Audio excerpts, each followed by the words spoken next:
a lot of home buyers who will be impacted by a new set of loan level pricing adjustments that are hitting the mortgage market right now.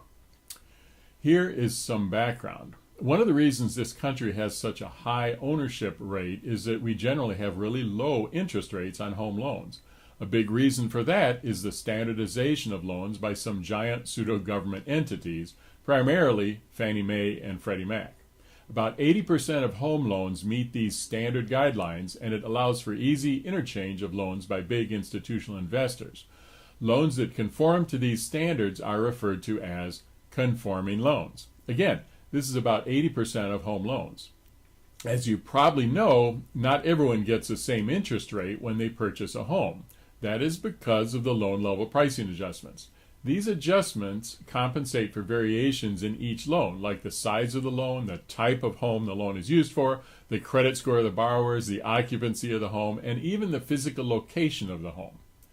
This standardization is normally great. However, when this group changes its standards every few years, it impacts a lot of home buyers.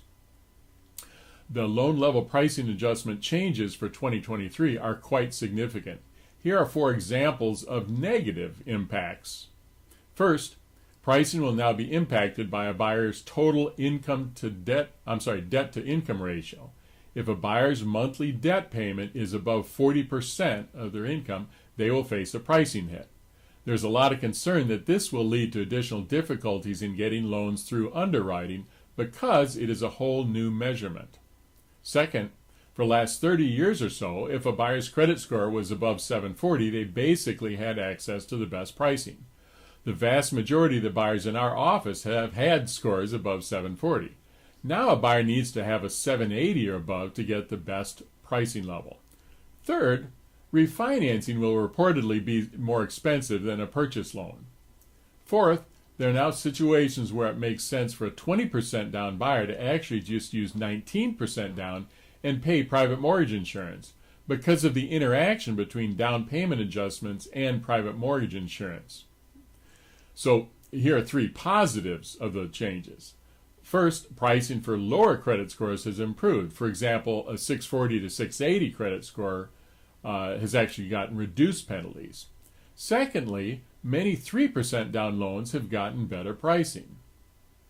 And then third, there are now situations where the buyers have qualifying incomes equal to or less than 100% of the area average will not be subject to these new adjustments.